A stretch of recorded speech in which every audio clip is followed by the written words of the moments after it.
All right, welcome and thanks again for joining. Today what we're going to be talking about is section 8.6. We're going to split this into 5 slides and 5 slides. We'll do a little bit of examples in this video. So section 8.6, what we're talking about here is different sort of realms of probability.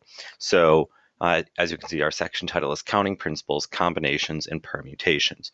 So when you're dealing with these classic cases of probability questions, you can sort of break them into 3 different sets, where there are questions that we do using what are called counting principles, questions that we do using combinations, and questions that we do using permutations. So an example of your sort of basic counting principle question is dealing with dice.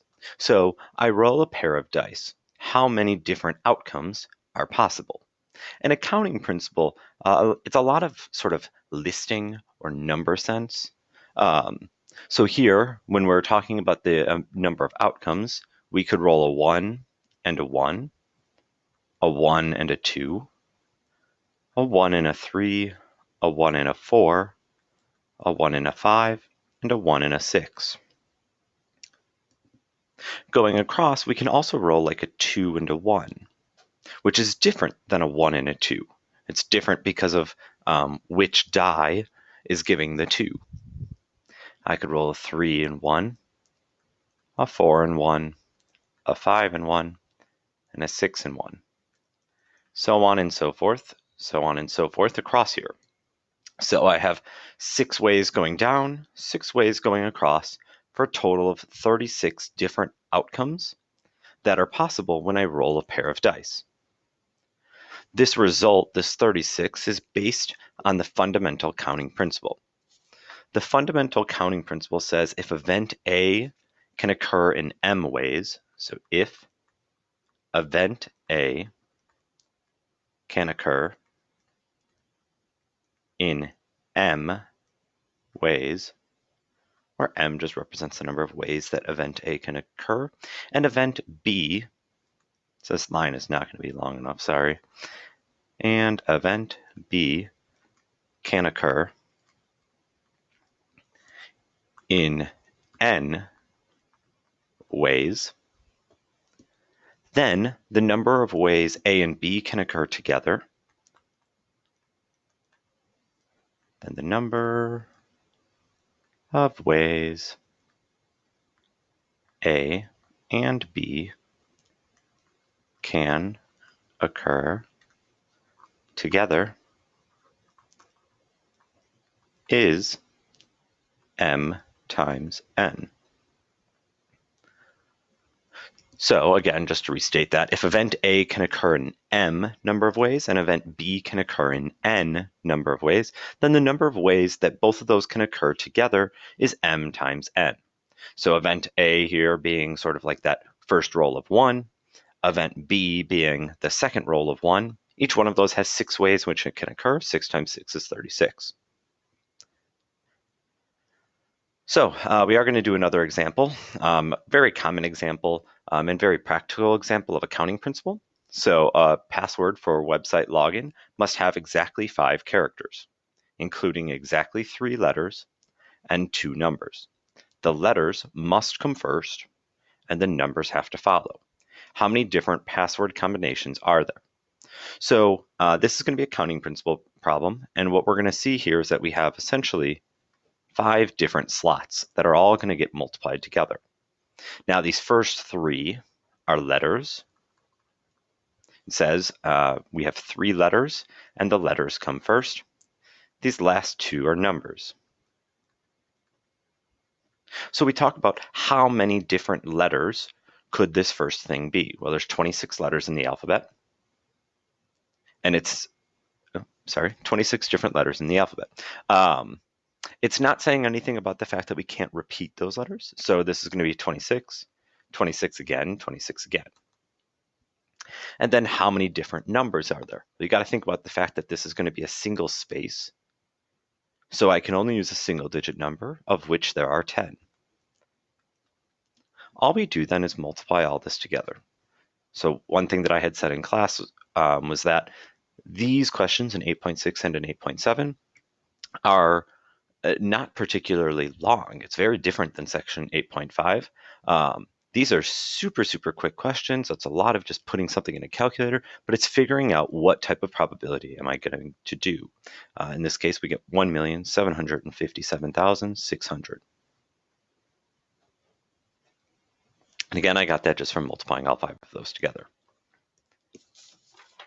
All right, so that's an example of a counting principle. Now, what we're going to talk about is combinations and permutations. So, a combination. Let's give us a little bit more space. A combination of n different elements, a combination of n different elements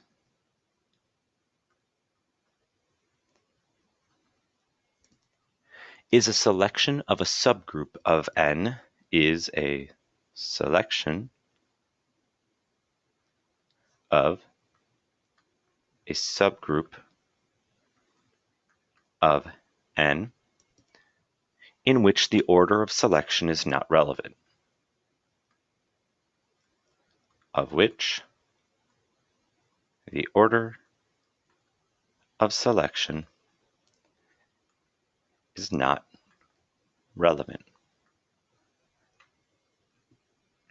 So 2 things that we sort of want to just write off to the side to remind us about combinations. The big thing about a combination is that order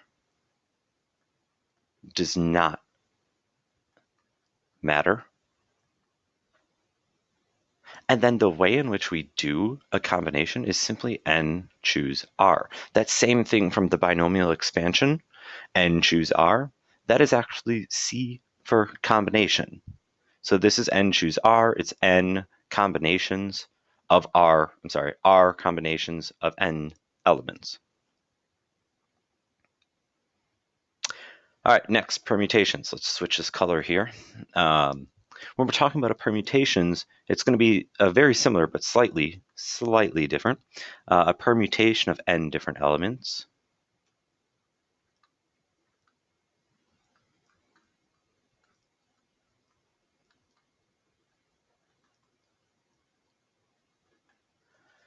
is an ordering of the elements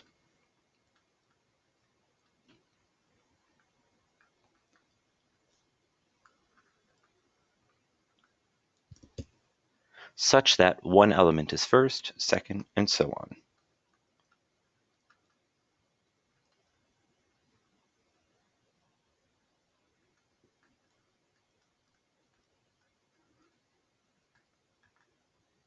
So permutation, what we want to be thinking about is the fact that order matters.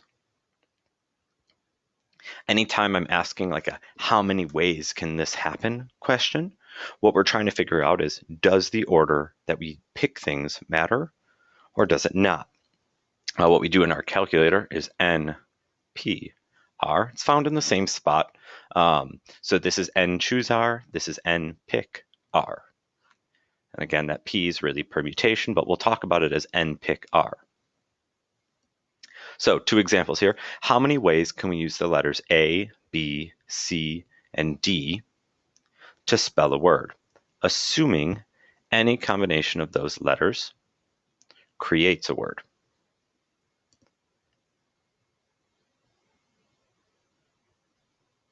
So there we have 4 different letters. How many ways can we use the letters A, B, C, and D?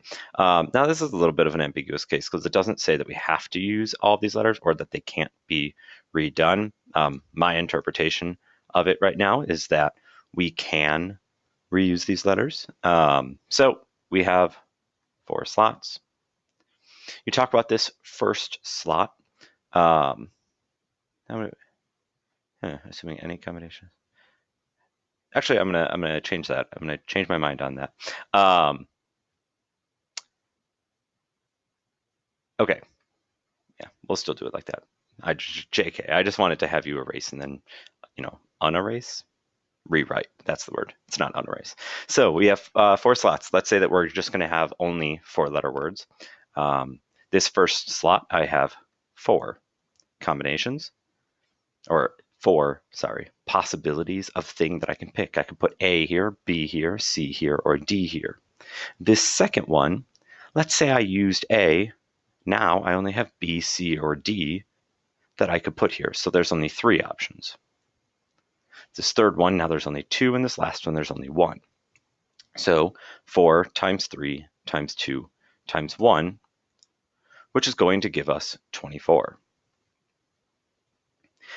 Now, this is one way of doing this, and this is sort of like looking at it from a counting principle. I did air quotes sense, but you can also just be doing a permutation for this, and we'll talk about sort of how to just throw it into permutation form in some of the other examples.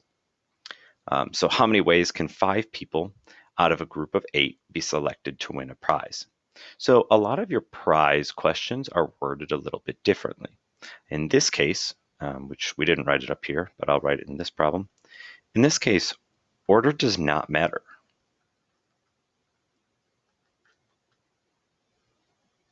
And the reason order doesn't matter is because I'm simply selecting 5 people from a group of 8. So it doesn't matter if Karen is picked first or if Karen is picked fourth. She's getting the same prize. So when order doesn't matter, we do a combination. So we're doing n choose r, where n is the number of elements and r is the number of them that I'm picking. So this is going to be 8 choose 5. And again, I just shoot that in my calculator, I get 56. So if I have 8 people and I'm picking 5 of them to win a prize, there are only 56 different combinations of people that I can select.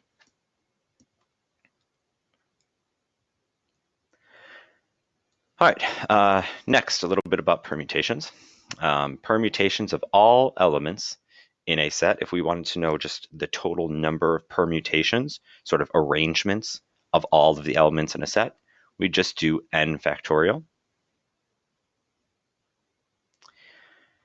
In other words, there are n factorial different ways to order all elements in a set of n. So if I give you a set of a certain number of things, that number factorial is the number of ways that I could rearrange that.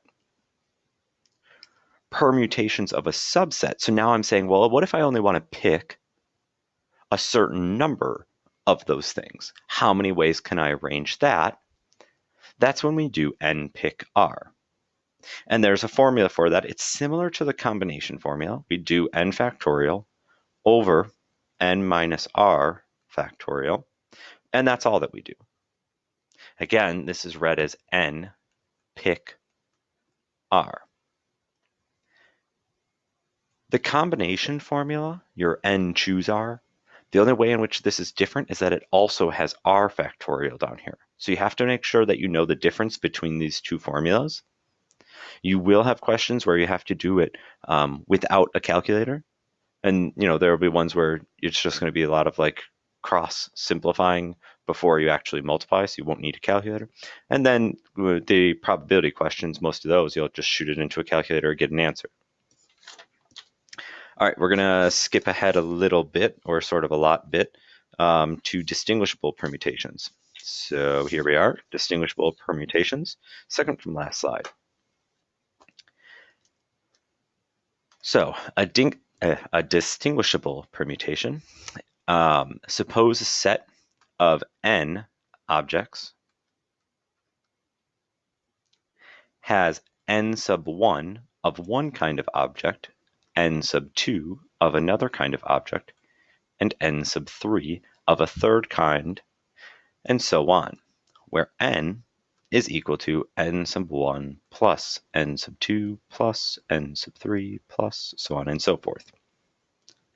So what we're saying here is what happens if we have some set of however many objects, but some of them are the same. N sub 1, there's, let's say 5 of one same type of thing, and 3 of the same number of thing,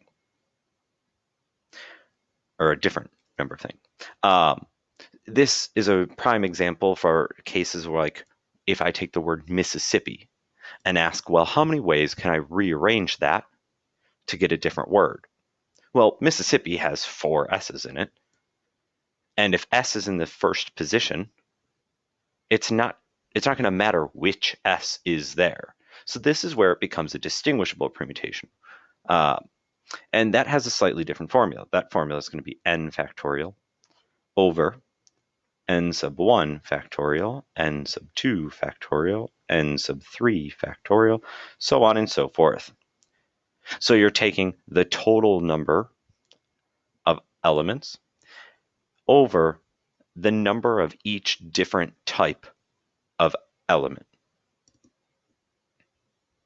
All right, that's the last thing that we're doing for the notes. Please make sure that you stop by some of the examples, just see how some of those work. Obviously, we'll go over them in class as well, but a lot of it is just stuff that you're going to shoot into a calculator. It's not tough math. It's going to be wonderful to hear this voice and hear those explanations of why I'm using a combination or a permutation or a counting principle.